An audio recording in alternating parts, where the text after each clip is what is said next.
Uhayyikum bi tahiyyatil Islam, tahiyatan minallah wa tahiyatan ahlal jannah. Assalamualaikum warahmatullahi wabarakatuh. Kupetik setangkai bunga bidara, cakep. Kenapa cakep? Adik, kan? Kuhirup harus sampai ke dalam dada, pertanda bahwa kita bersaudara. Izinkan saya bertanya, apa kabar ibu-ibu semuanya? Alhamdulillah. Alhamdulillah wa syukurillah wa lahu wassalatu wassalamu ala rasulillah wa ala alihi wa ashabihi wa mawala. La hawla wa la quwwata illa billah, amma ba'du. Qala ta'ala, a'udzu billahi minasy syaithanir rajim. Bismillahirrahmanirrahim.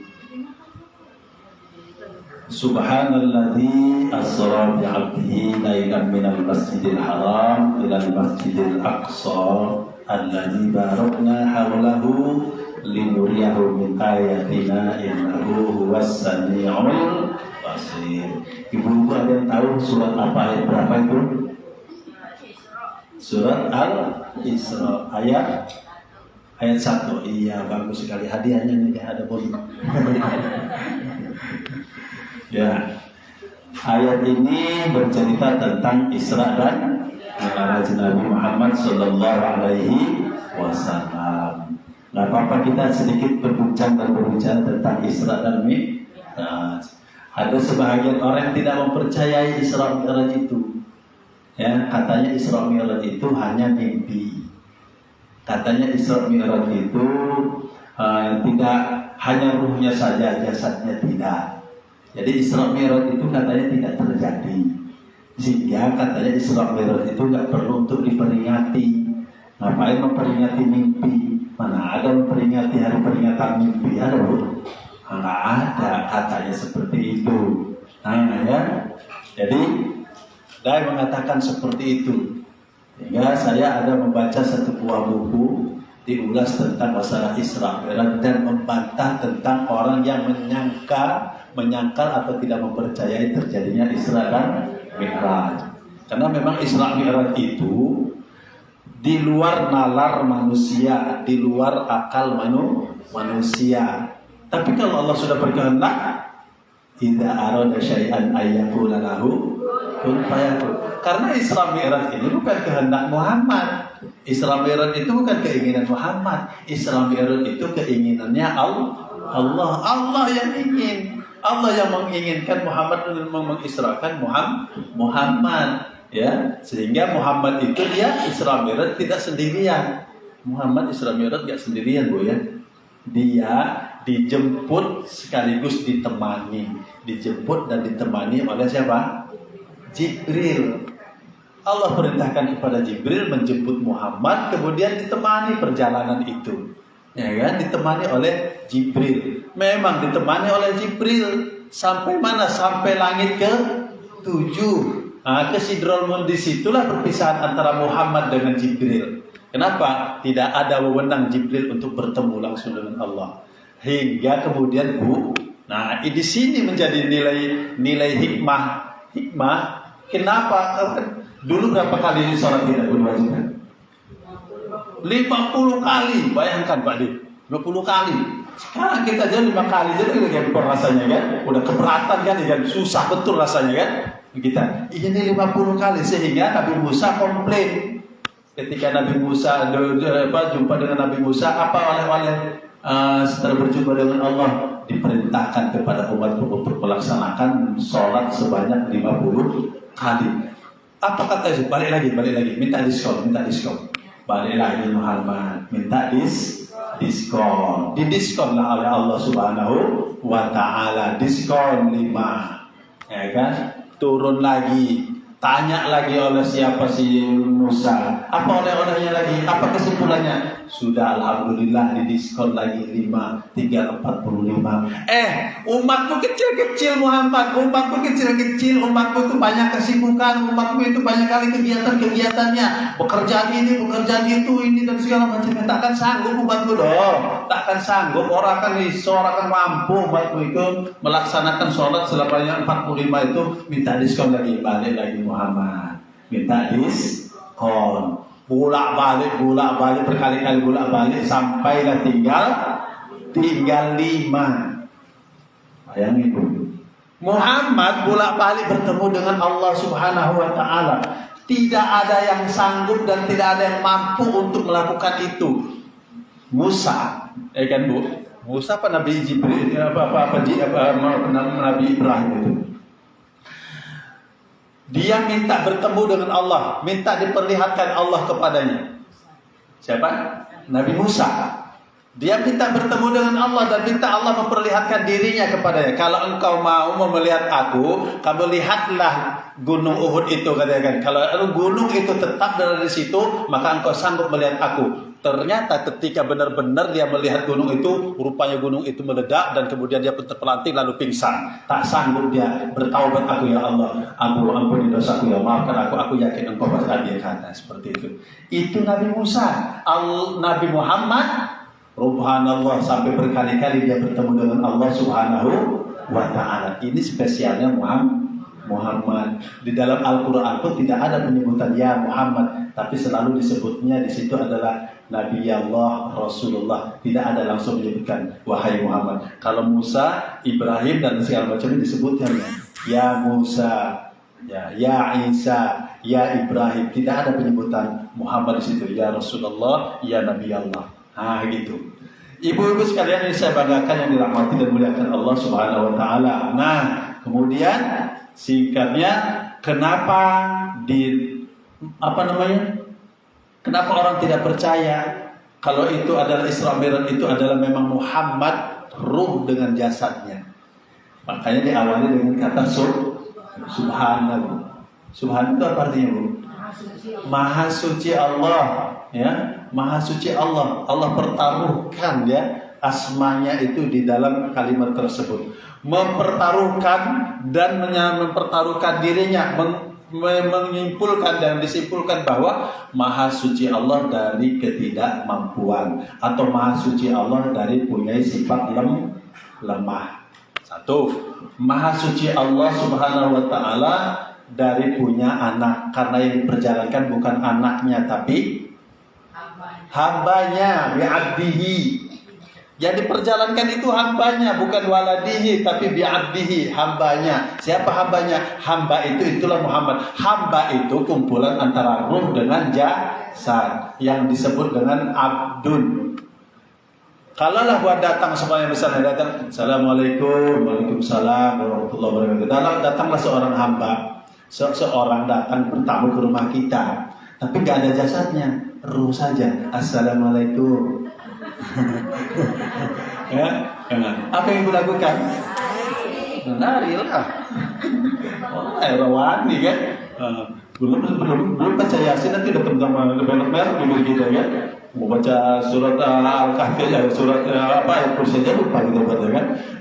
Yang dimaksud hamba itu adalah kumpulan ruh dengan jasad. Memang ruh Muhammad dan jasadnya, bukan ruhnya saja, bukan jasadnya saja, nggak mungkin juga jasadnya saja. Itu. Yang ketiga, kenapa Allah pertaruhkan namanya Subhana, Maha Suci Allah Subhanahu wa taala? Itu karena Allah yang berkehendak, bukan Muhammad yang berkehendak. Itulah tadi itu. Ya, kalau Muhammad berkehendak, ya tentu saja takkan mungkin mampu. Namanya Muhammad, manusia biasa seperti kita juga, ya, yang memiliki kelemahan, memiliki kekurangan dan segala macam, butuh ini, butuh itu dan segala macamnya. Ya namanya Muhammad, manusia biasa. Dia seperti kita juga. Tapi karena ini Allah yang berkehendak, maka diperjalankannya sepertiga malam. Sepertiga malam saja. Kalau sepertiga malam itu berarti kan satu malam berapa jam? 12 jam. Bagi 3 berapa? Cuma 4 jam. Dapat diselesaikannya perjalanan dari Masjidil Haram ke Masjidil Aqsa, kemudian naik pula ke Sidratul Muntaha. Padahal Masjidil Haram ke Masjidil Aqsa saja, Masjidil Haram ke Masjidil Aqsa saja itu 1 bulan perjalanan naik unta. Itu kurang lebih dari mana kira-kira ya? Dari sini sampai ke Jawa ya, Jawa belum, atau sampai ke Aceh sana kira-kira seperti itu. Tapi ditempuh Muhammad, Masya Allah. Nggak ada yang luka, ada yang disiarkan, nggak ada. Tapi Muhammad selamat. Nah intinya Bu, dalam peristiwa Isra dan Mi'raj itu adalah perintah sholat, ya, perintah sholat. Makanya Allah perintahkan kepada kita sholat itu 5 waktu, dan sholat itu menjadi tiang agama. Ya, yang tidak sholat berarti telah menghancurkan agama. Yang mendirikan sholat dia telah mendirikan agama. 1. Sholat itu adalah pembeda antara orang mukmin dengan non mukmin, orang Islam dengan non muslim. Pembeda. Kalau nggak sholat berarti sama aja. Ibu lewat lah nanti jalan keluarga sana, ada jalan sepakat sana hari Minggu, beriring-iringan dengan mereka pakai motor. Ya kan, misalnya seperti itu kan, tak pula pakai jilbab, ya kan? Kira-kira bisa dibedain tak?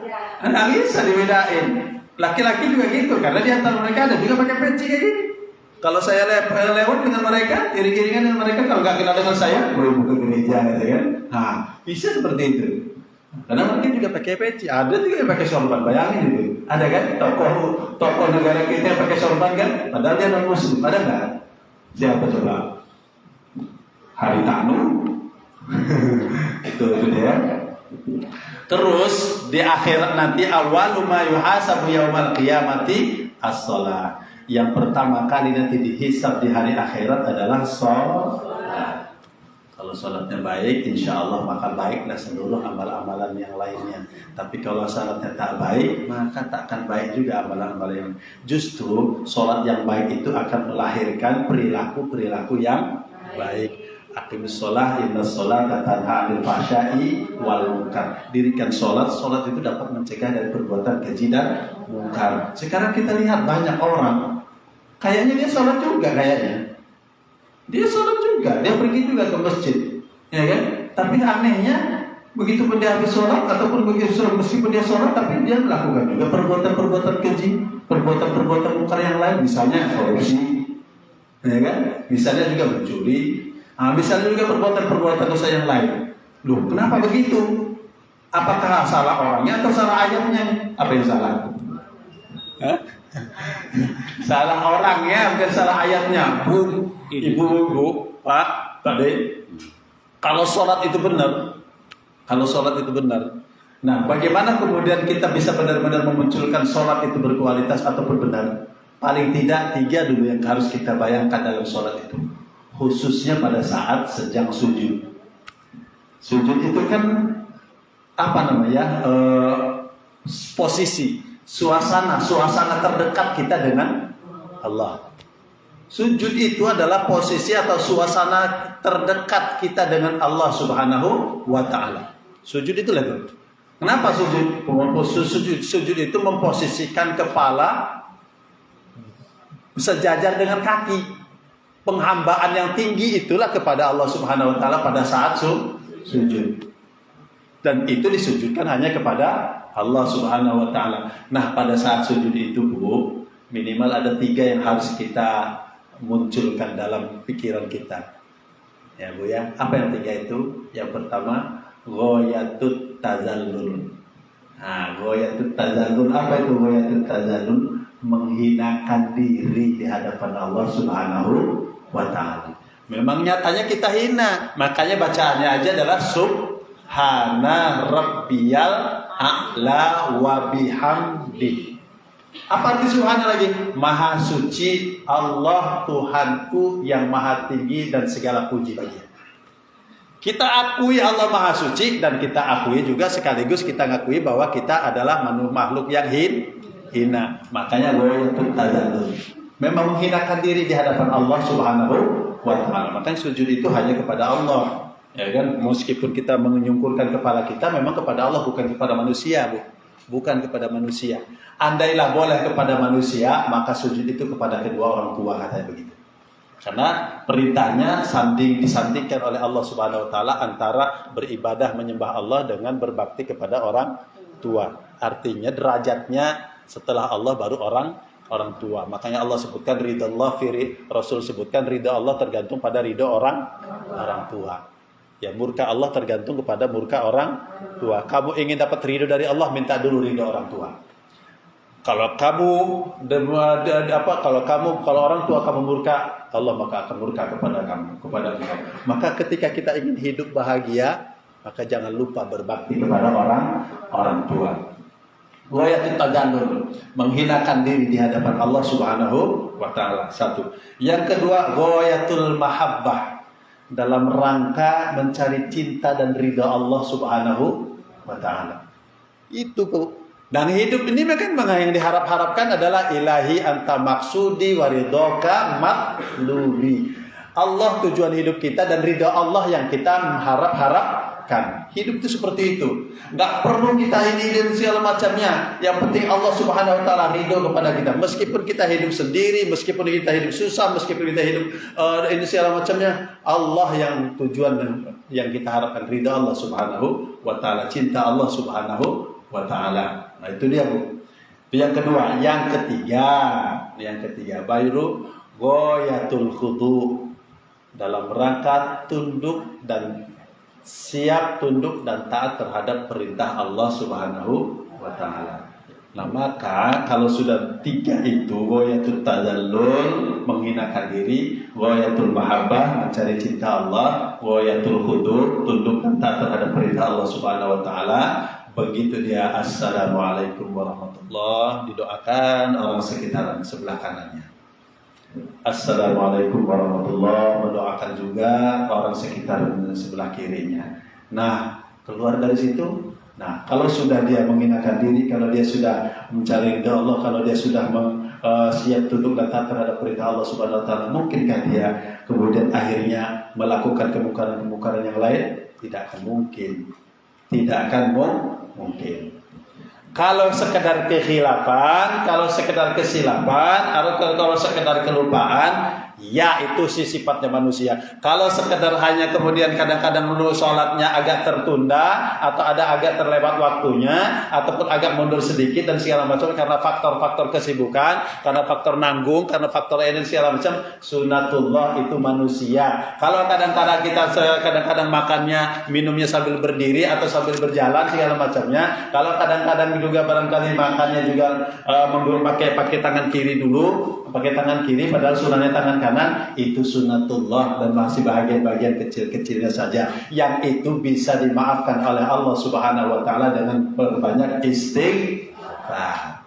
Kalau kemudian kita salah mendidik anak, kalau kita kurang mengabdi atau berbakti kepada suami dan segala macamnya, atau kalau kemudian kita kurang perhatian, masakannya kurang bagus, masakannya keasinan, masakannya keasaman, masakannya kebanyakan micin, masakannya kebanyakan ajinomoto, sampai kemudian ketar-ketir makan orang makannya pun, suaminya makannya pun, ya, itu mungkin masih manusiawi. Kadang-kadang kenapa? Karena dia mungkin sedang puasa atau dia sedang sakit. Nah, itu manusiawi, masih dapat diampuni dengan banyak istighfar dan minta maaf kepada Allah Subhanahu wa taala. Nah, Bu ya.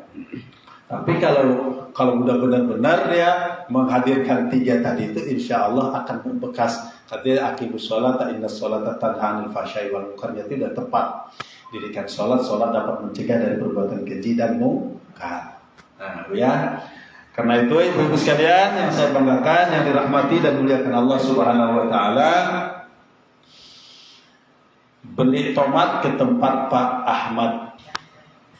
Beli tomat pagi-pagi beli tomat di tempat Pak Ahmad. Kalau kamu ingin hidup selamat, jangan lupa dirikan sholat. Ya.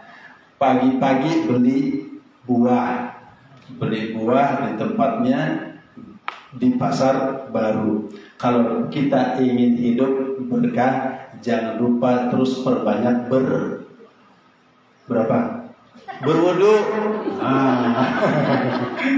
Jangan lupa perbanyak berwudu. apa pantunnya nggak tahu saya bingung. Nah, ibu-ibu sekalian yang banggakan yang dirahmati muliakan Allah Subhanahu Wa Taala. Terus memang menggapai kebahagiaan itu dengan apa? Apakah kita bahagia, jaminan bahagia hidup itu dengan harta benda yang melimpah? Belum tentu. Apakah jaminan kalau kita punya bahagia itu dengan memiliki suami yang ganteng kali? Banyak yang menggoda. Betul apa tidak? Nah, itu dia. Kan suami itu kan titipan katanya kan? Betul. Iya, suami itu titipan. Ya kalau nggak diambil sama Allah ya diambil. Nah itu Bu. Ya. Tapi sebenarnya jadi perempuan itu enak sebenarnya Bu. Kenapa nggak enak ya kan? Dia sebenarnya nggak perlu banyak repot-repot. Kenapa yang menanggung? Ada yang menanggung jawab. Ada yang bertanggung jawab. Kalau dia bertanggung jawab. Nah, kalau dapat suami Fir'aun, mampus lah kita dibuatnya ya. Nggak masalah, yang penting suami bertanggung jawab. Nggak masalah suami kawin lagi, yang penting dia bertanggung. Ya.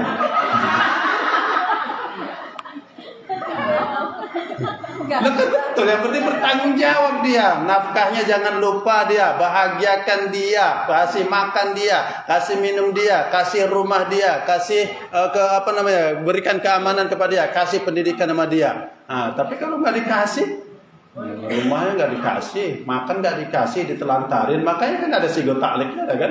Lari ke sigo taklik pun aja dia kan? Kan ada sigo taklik. Kalau aku meninggalkan 3 bulan berturut-turut, atau kalau aku tidak menafkahi lari dan aku tidak ridho, aku ajukan kepada pengadilan, lalu pengadilan menerimanya, aku bayar dengan uang 10.000, lalu jatuhlah talak lalu jatuhlah tolak kepadanya 1 kali. Saya kadang-kadang aneh bin heran, ada perempuan-perempuan yang kayaknya terlalu menerima aja, disiksa pun nggak ada loh. Udah disiksa, udah dipukul, udah dimaki-maki, begitu segala macamnya. Ya Allah ya Rasulullah, ada yang mau kayak gitu tuh, masih juga dipertahankan itu.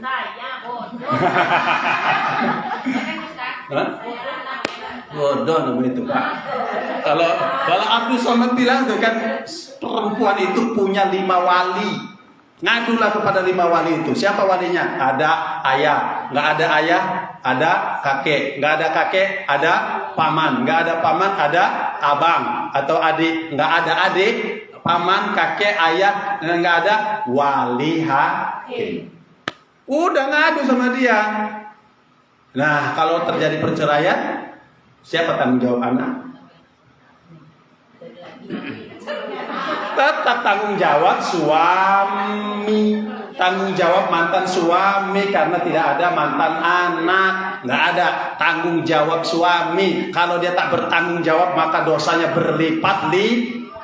Rasakan itu suami-suami. Ya Bu ya. Nah itu dia ya. Jadi enak sebenarnya. Jadi nggak usah, bawa aja hidup ini, rileks aja apapun yang terjadi dan segala macamnya. Nggak usah bingung kita dengan status begini dan segala macamnya. Ya kalau harapan kita nggak ada kata berpisah, nggak ada. Nah, tapi kalau kemudian perjalanan hidup dinamikanya sunatullah seperti itu, mau bilang apa lagi? Udah, yang penting ada yang bertanggung jawab. Saya menurut saya terucap pula, terbawa pula di sini ya. Kemana dari mana ceritanya? Kemarin saya dengan istri saya kayak gitu. Yang penting saya ini bertanggung jawab, dan saya pastikan kalaupun terjadi permasalahan rumah tangga itu, anak di bawah tanggung jawab saya. Nah, gitu kan? Baru dia begitu pikir dia kan, mikir dia lah kalau gitu bang, nggak apa-apa lah bang. Astagfirullahaladzim. Baik ibu-ibu sekalian yang banggakan dirahmati dan dimuliakan Allah Subhanahu Wa Taala, mudah-mudahan kita masuk golongan orang-orang yang mendapatkan kehidupan bahagia dunia dan akhirat. Amin ya rabbal alamin. Yang kemudian yang paling penting itu tadi, jangan lupa sholat, sebab sayang Bu. Kalau tak sholat sayang, rugi hidup ini, singkat hidup ini. Sholat mati, tak sholat juga mati. Baik mati, tak baik juga mati. Jahat mati, maka orang soleh juga mati. Mending soleh dia, ya. Mending baik, mending sholat. Kaya mati, tak kaya mati juga. maka mendingan sholat. Kan rugi kita udah sengsara di dunia, sengsara pula di akhirat. Begitu ya. Andailah misalnya dengan harta kekayaan itu tak mati-mati kita, mungkin enak lah ya kan? Betul nggak? Biarlah aku tumpuk-tumpuk harta-harta bendaku ini, biar aku kumpulkan semua, aku banting tulang ke sana kemari, biar umurku memang tak mati-mati gitu. Ada yang kemudian tak mati-mati hidup ini, kurang kaya apa Firaun? Toh dia juga mati. Kurang apa lagi dia tuh? Mati juga dia semua ini menghadap Allah Subhanahu wa taala. Maka Allah Subhanahu wa taala selalu berpesan, dan ingat-ingatlah pesan itu ya, di dalam surat Al-Asri wal asri innal insana lafi khusrin. Manusia ini rugi kecuali orang yang beriman dan beramal soleh. Itu dia iman dan amal soleh, itu yang akan menyelamatkan kita selamat dan bahagia dunia dan akhirat. Baik, mungkin itu aja yang dapat saya sampaikan. Mudah-mudahan ada manfaatnya.